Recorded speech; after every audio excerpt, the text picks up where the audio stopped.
Hello, I'm Ivan Taylor from Policy Dynamics in Ontario, Canada, and this is a presentation that I gave on July 13th to the Social Systems Working Group of the International Council on Systems Engineering. So I've been working with population models for many years. And I've just recently completed a book on system dynamics and modeling and simulation. And I use it's a textbook for business administration students. And I use a population model and demographic transition models to describe how to do system dynamics. And I use that model in the first 8 chapters to describe how to build system dynamics models with a fairly simple example. Anyways, so I'm going to talk a little bit about what I've learned from modeling populations and also the impact of the demographic transition that I think we can expect in the next few years. So, uh,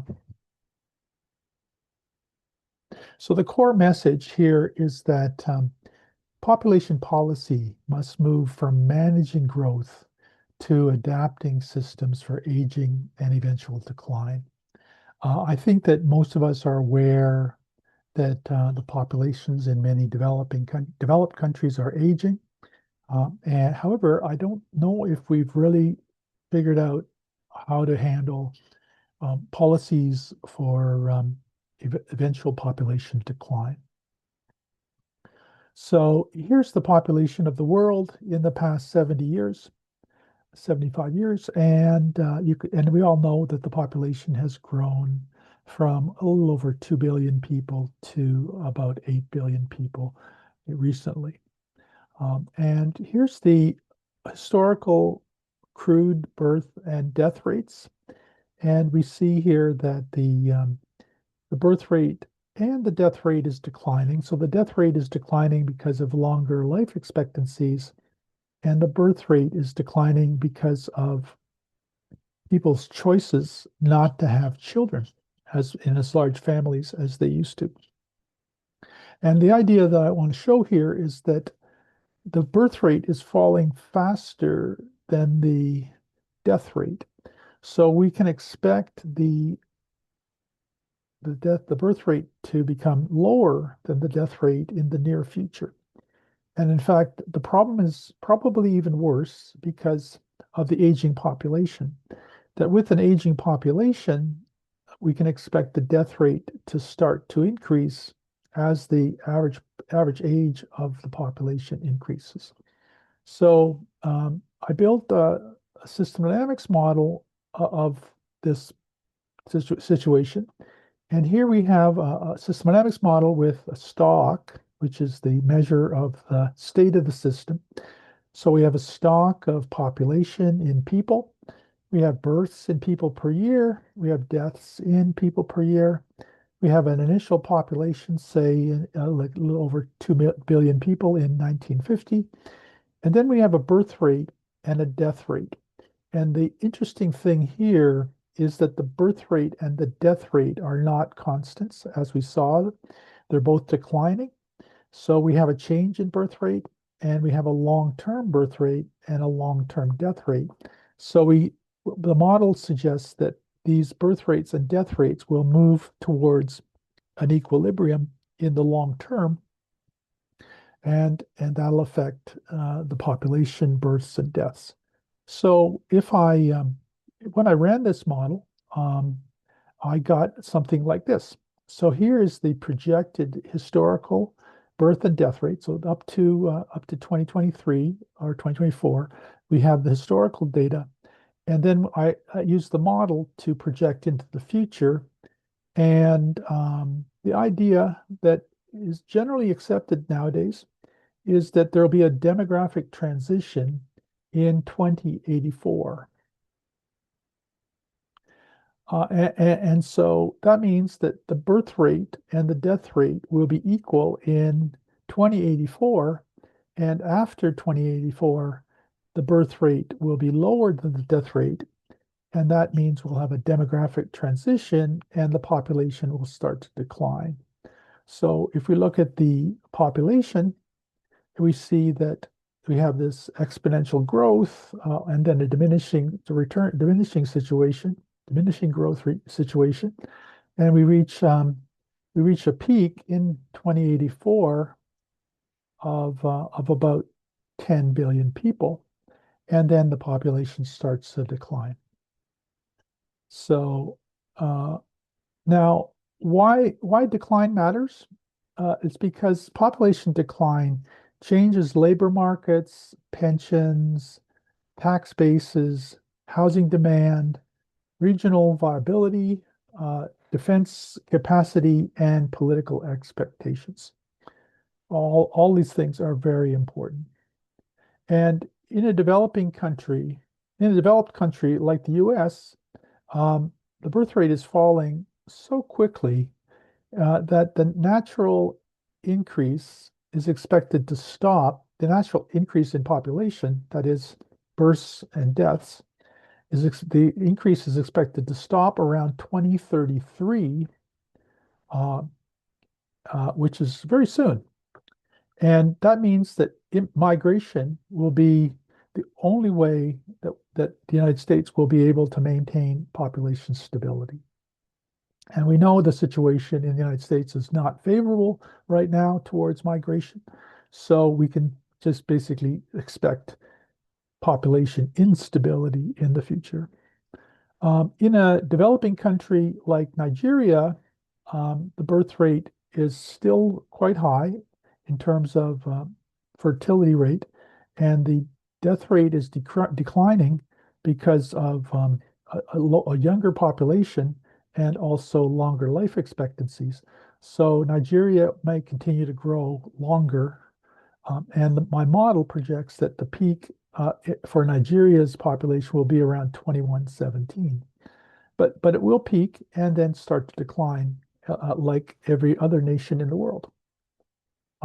So another thing is that pro-natalist policies have weak leverage, that developed countries have not found a reliable policy to encourage citizens to have more children.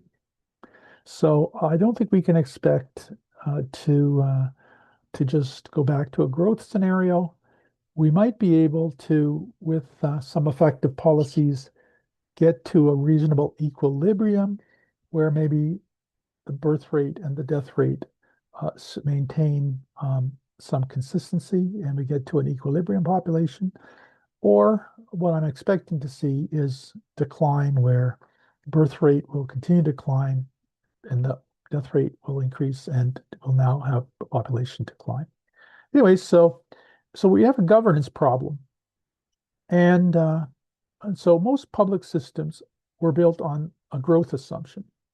And population growth made it easier to fund pensions, staff hospitals, fill schools, support rural communities, expand tax bases, and maintain infrastructure. And the demographic transition weakens that assumption. So the policy challenge is the loss of growth as a default operating model. Now, from a systems engineering perspective, this is a system of systems challenge. In the International Council on Systems Engineering, we have a system of systems working group. And so I'm suggesting that working group should try to look at this problem from a systems engineering perspective. And so in terms of policies, governments must align people and workforce as a system, health and care systems, housing and infrastructure as a system, pensions and public finance as a system, migration and automation, regional services, and public trust and legitimacy. So these are all interconnected parts of government policy. So a systems engineering task is to maintain capability, resilience, and affordability as the operating environment changes. And so I think we want to move from a growth management model to a viability management model. And here's what we have to do. We have to, in the growth management model, we begin with expanded services, the assumption of expanding services. In a viability management model, we reconfigure services. And in a growth management model, we build for more people. And in a viability management model, we adapt to fewer people in some places. I expect that urban regions may still have increasing populations because of rural urban migration. But the rural areas might be very devastated by this population decline. And then we need to the growth model relies on labor force growth, and the viability management model would look at raising productivity and workforce participation. The growth management model treats aging as a cost, and the viability management model would treat longevity as a capacity. The growth management model would promise universal expansion, and the viability management model would make trade-offs explicit. So this is sort of an overall way to model this demographic transition, and we can use this to develop policies. So I'm going to go through 7 policy portfolios that I think reflect this system of systems. So the first one is to govern demographic resilience, govern for demographic resilience. So that means we're going to use demographic stress testing and consider demographic resilience budgeting and develop long-range fiscal risk dashboards. And we want to test every policy against lower fertility, longer life expectancy, and rising old age dependency and regional decline. The second set of policies are to build the care economy as infrastructure. And so, as I said, we want to treat care capacity as national infrastructure. And so we want to finance elder care, home care, caregiver support, community health hubs, care technology. The third portfolio is to turn longevity into productive capacity. And this is just a change of mindset. So we want to move from retirement policy to longevity policy. And we want to invest in chronic illness prevention, adult retraining, phased retirement, age-friendly workplaces, and late career entrepreneurship. The next policy portfolio is to manage shrinkage deliberately. So we want to accept that some places will decline. As I said, I expect the rural-urban migration to continue, and basically cities may continue to increase for a while, and the rural populations will become smaller very quickly. So we want to support service consolidation, infrastructure right-sizing, housing reuse, school repurposing, and planned regional transition compacts. Okay, the next policy portfolio involves migration and automation as systems balancers. So, as I said, we need to encourage immigration and internal mobility.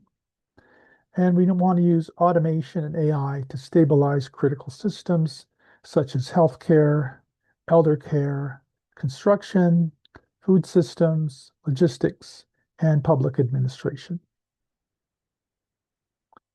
And the next portfolio is intergenerational social cohesion, which I think it's starting to become a serious problem, and it could become much worse. And the idea here is that demographic contraction could cause intergenerational conflict between young people and older people. And so we resolve this through reviewing policies for generational fairness, protecting pensions without overburdening workers, and give credit for unpaid family care and support for shared housing and community care, and investing in youth as well as aging services. And then presenting migration as social renewal, not just labor supply. And the last portfolio is also important, and that is to protect public sector legitimacy. And we've seen in many countries the legitimacy of the public sector has been challenged recently. And so demographic contraction can weaken trust in the public sector, and it's already happening.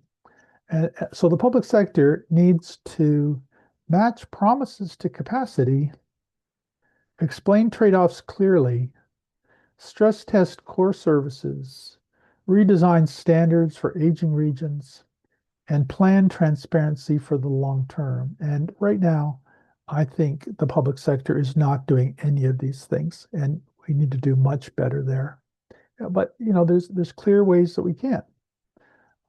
So my strategic takeaways from this presentation are that the strategic objective is system viability under demographic contraction. And from a systems engineering perspective, this means preserving essential societal capabilities despite changes in population structure, workforce constraints, and fiscal constraints. So thank you for your attention. And if you want to reach me, you can reach me at ivan@policydynamics.ca, and we can have a conversation about this. And I'd be very happy to connect with you. I'm also available on LinkedIn, so you can connect with me on LinkedIn if you wish. Yeah, so that's my presentation. Andre, do you have any questions? Thank you, my friend, for the presentation. And yeah, it's great.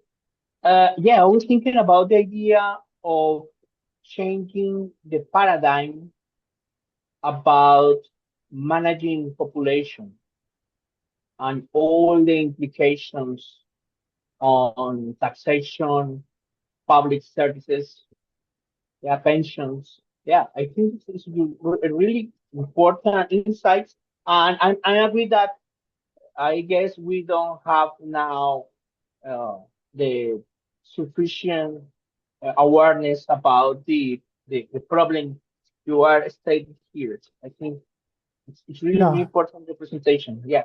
I think everyone can see the aging population, but I don't think they've really taken hold of the idea of the impact of population decline Huh? on, definitely we see aging as a problem because of the problems you described, like the tax base and the pensions.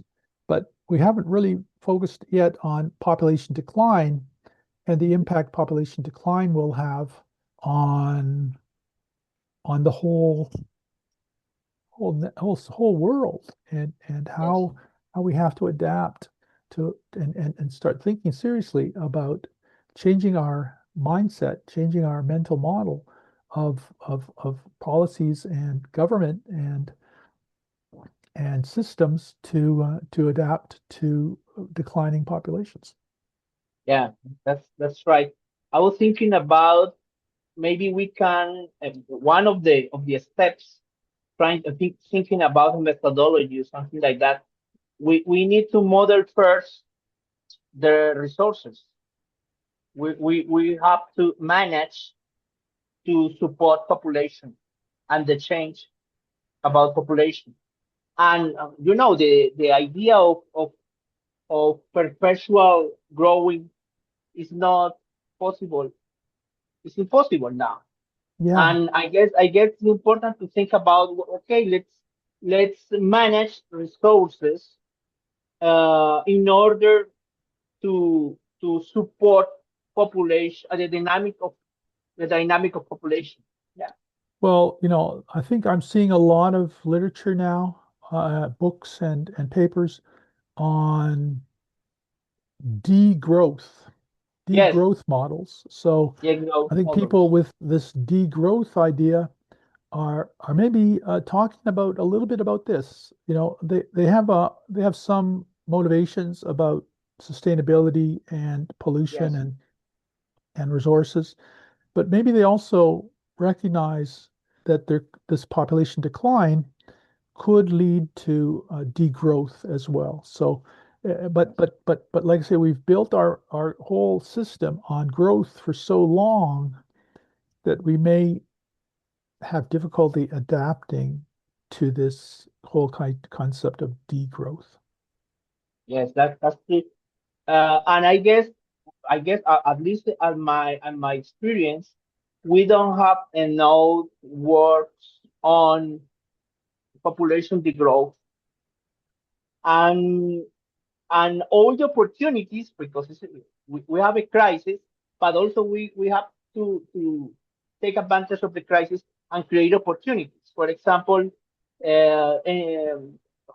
entrepreneurships for elderly people and for the young, and that's an opportunity to reduce conflict between generations. I guess, but we need to change the assumptions and the paradigms about many things about healthy activity, connections between generations, contributions to the society. Yeah. Yeah, yeah. I think, like I said, I think one of the best slides in this presentation that really sums it all up is this slide here,